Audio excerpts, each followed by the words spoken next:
వల్లభనేని వంశీకి మరో ఎదురు దెబ్బ. రిమాండ్ పొడిగింపు. వైసీపీ నేత గన్నవరం మాజీ ఎమ్మెల్యే వల్లభనేని వంశీకి దెబ్బ మీద దెబ్బ తగులుతోంది.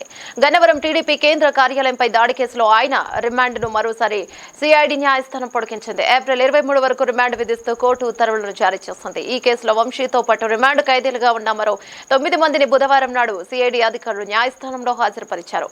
అటు సత్యవర్ధన్ కిడ్నాప్ కేసులో ఆయనకు న్యాయస్థానం మంగళవారం నాడు రిమాండ్ను పొడిగించిన విషయం తెలిసిందే. ఇక ఈ నెల 22 వరకు రిమాండ్ పొడిగిస్తూ విజయవాడ ఎస్సీ ఎస్టీ కోర్టు ఆదేశాలను జారీ చేస్తుంది.